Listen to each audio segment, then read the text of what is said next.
Hello and welcome to Speed Politics 101, your go-to channel for unpacking the world of politics, society, and everything in between.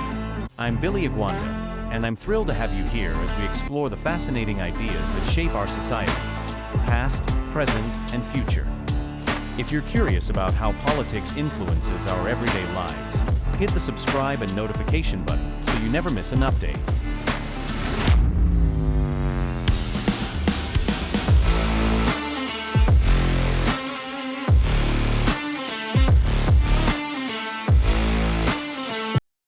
In this video, we venture deep in the ideas and thoughts of Karl Marx, a name that conjures images of revolution, class struggle, and the ideological battles that shaped the 20th century.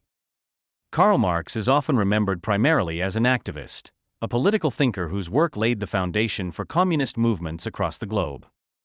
Indeed, few intellectuals can claim to have had such a profound and lasting impact on the course of modern history. But to see Marx solely as a revolutionary is to overlook a crucial part of his intellectual legacy.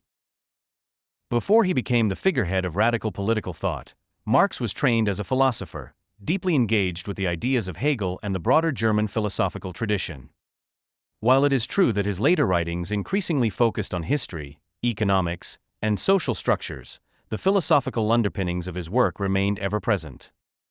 His critique of capitalism, his theory of historical materialism, and his analysis of class struggle were not merely political arguments. They were rooted in a philosophical framework that sought to uncover the fundamental forces driving human history.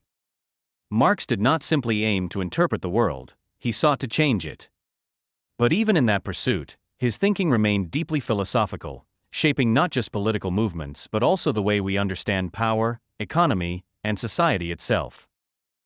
Karl Marx's work, Das Kapital, a critique of political economy, is one of the most influential works in economic and political thought. In this monumental analysis of capitalism, Marx dissects the system's inner workings, exposing its contradictions and inherent instabilities. Capital is not just an economic treatise but a deep critique of the capitalist mode of production, labor exploitation, and the accumulation of wealth.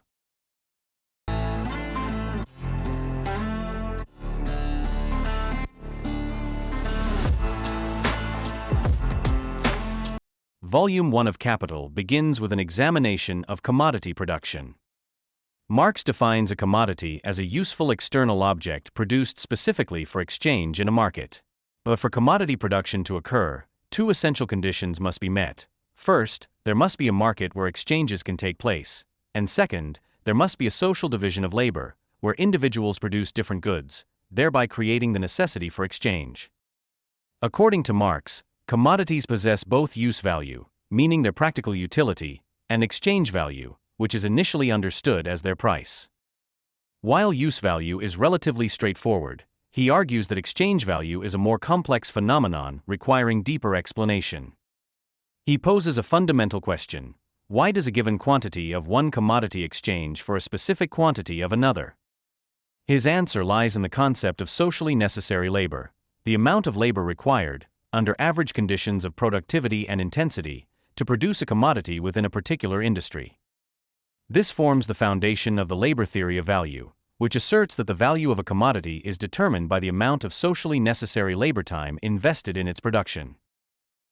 Marx constructs a two-step argument to justify the labor theory of value. First, he contends that if two objects are comparable, meaning they can be equated in an exchange, there must be some shared characteristic of equal magnitude in both. In other words, given that commodities are regularly exchanged for one another, they must share a common denominator. This leads to the second stage of the argument, identifying what this third thing is. Marx concludes that labor is the only viable common element that commodities possess, as all commodities require labor for their production. Marx distinguishes capitalism from other forms of commodity exchange by emphasizing its focus on profit generation. Unlike simple trade, where goods are exchanged for mutual benefit, capitalism is characterized by the advancement of capital in the form of money with the explicit goal of generating profit. This occurs through the purchase of commodities, their transformation, and their resale at a higher price. According to Marx, classical economic theorists failed to explain how capitalism as a whole generates profit. His own solution hinges on the exploitation of labor. Under capitalist conditions, the employer purchases a worker's labor power, or their ability to work for a given period. The cost of labor power is determined like any other commodity, by the amount of socially necessary labor required to sustain the worker for a day. If this means the worker's sustenance takes 4 hours of labor to produce, then the first 4 hours of their working day cover the value of their wages. This is known as necessary labor. Any work done beyond this, termed surplus labor, generates surplus value for the capitalist. Marx therefore argues that this surplus value is the sole source of profit in capitalism. Unlike machinery and raw materials, which merely transfer their existing value to finished goods, labor power alone creates additional value, making it variable capital. Thus, profit arises from the labor performed beyond what is required to compensate the worker, and this is what forms the basis of Marx's surplus value theory of profit.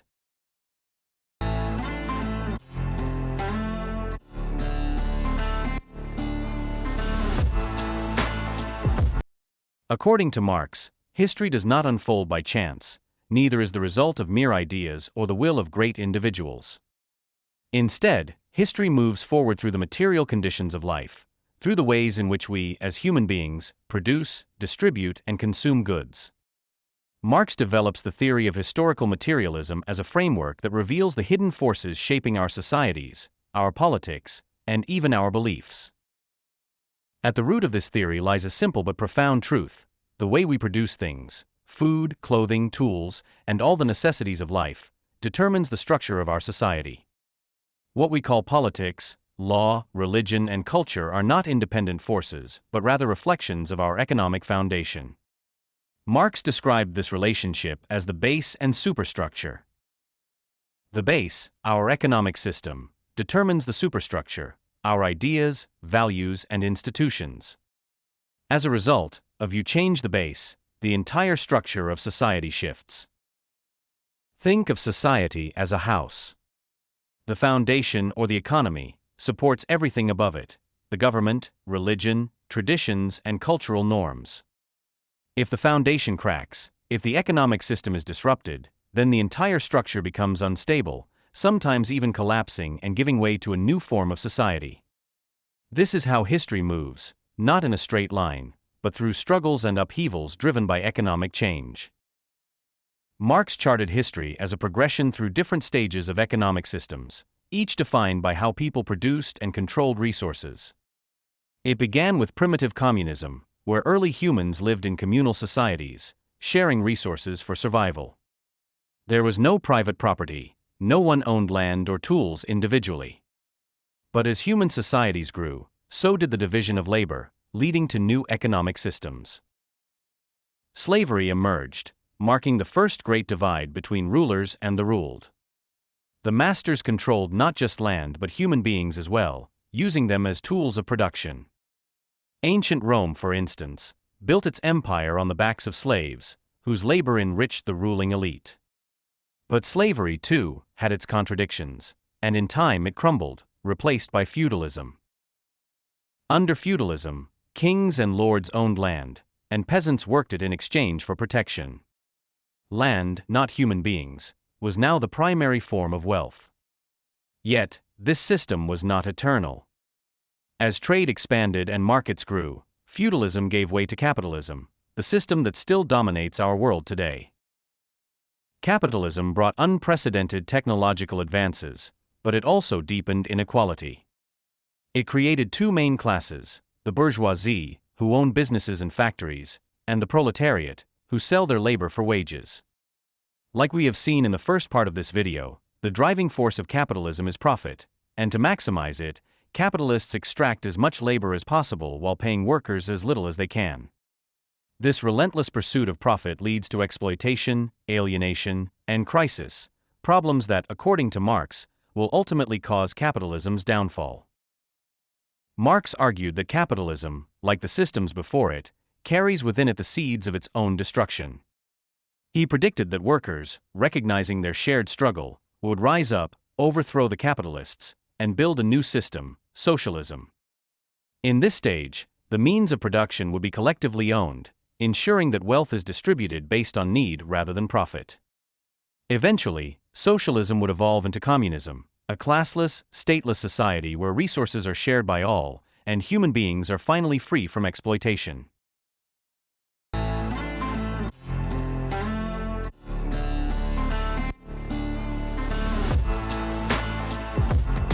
Karl Marx's vision of a Marxist state is fundamentally rooted in the idea of class struggle, the abolition of private property, and the eventual dissolution of the state itself. Unlike conventional states, which serve the interests of the ruling class, a Marxist state is conceived as a transitional mechanism, a tool used by the working class to dismantle capitalist structures and pave the way for a stateless, classless communist society. Marx argued that all historical states have been instruments of class domination, where one class rules over another. In capitalism, the state functions to protect the interests of the bourgeoisie and suppress the working class. A Marxist state, however, would be a dictatorship of the proletariat, a temporary phase in which the working class seizes state power and uses it to dismantle capitalist structures. Unlike traditional authoritarianism, this dictatorship is not about individual rule but about the collective control of the state by the working class.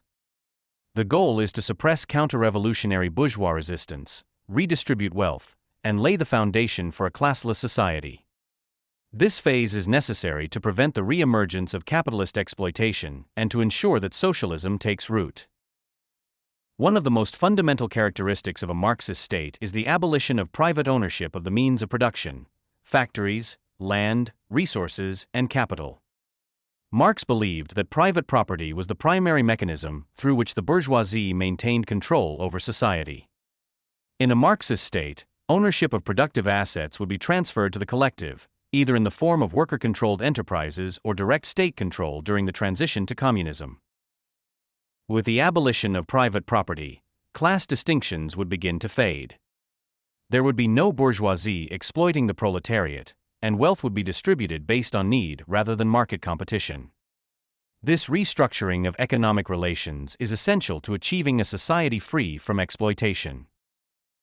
During the transition to communism, a Marxist state exercises centralized control over economic production and distribution. The goal is to ensure that resources are allocated based on human needs rather than profit.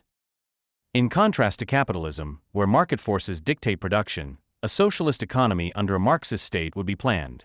Decisions about production, investment, and labor distribution would be made collectively, with the well-being of society as the primary focus. This centralized planning prevents the inefficiencies and inequalities of capitalism, such as unemployment, financial crises, and overproduction for profit while basic needs remain unmet. However, Marx envisioned this planning as a temporary measure, necessary only until class structures disappear and society reaches a stage where decentralized communal management becomes possible. A key characteristic that distinguishes Marx's concept of a socialist state from other forms of government is that it is not meant to last forever. Unlike the capitalist state, which exists to perpetuate class domination, the Marxist state is a temporary phase that exists solely to eliminate class divisions and private property. Once these are eradicated, the need for a coercive state disappears, and it naturally withers away, giving rise to a stateless, classless communist society. In this final stage, the administration of people would be replaced by the administration of things. Society would be self-governing through local councils, worker cooperatives, and communal decision-making structures, rendering centralized political power unnecessary. While bourgeois democracy in capitalist societies is often criticized by Marxists as a facade that primarily benefits the ruling class, a Marxist state aims for a more genuine and inclusive form of democracy. In place of parliamentary democracy dominated by elites, Marx advocated for a proletarian democracy, where decision-making is directly controlled by workers through councils, communes, or Soviets. In a Marxist state, representatives would be elected directly by the workers and subject to recall at any time. Paid the same wages as ordinary workers to prevent the rise of a privileged political class. Tasked with implementing policies that benefit the majority rather than a wealthy minority. A defining feature of capitalism is that workers must sell their labor to survive, and the bourgeoisie profits by paying them less than the value they create. In a Marxist state, wage labor is abolished, meaning people no longer work for wages dictated by capitalists, but instead contribute based on their ability and receive based on their needs. This transformation would be gradual, starting with shortening the workday to allow workers more time for education, culture, and political participation, ensuring that production serves social needs rather than private profit. Replacing profit-driven enterprise with cooperative ownership of industries and resources. Over time, as economic conditions improve and automation reduces necessary labor, the principle of from each according to his ability, to each according to his needs would replace the wage system entirely. But Karl Marx also saw his vision as inherently internationalist in its outlook. He believed that capitalism was a global system, and thus, socialism must also be global. A Marxist state would therefore also work to abolish national borders, uniting workers of all countries in a common struggle against capitalism.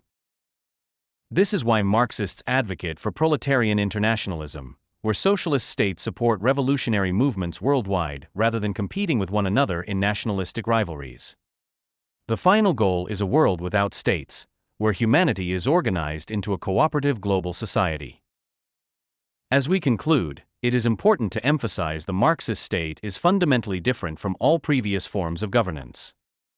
It is not a permanent structure, but a transitional phase aimed at dismantling capitalism and creating the conditions for a classless, stateless society.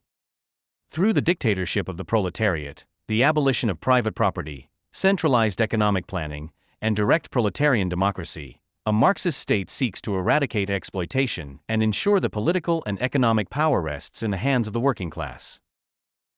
However, the ultimate goal of a Marxist state is its own dissolution. Once class divisions and economic exploitation disappear, the state will wither away, leaving behind a society where human beings can freely and cooperatively organize their lives without coercion or domination. This final stage, communism, represents the highest stage of human development, where all people contribute based on their ability and receive according to their needs.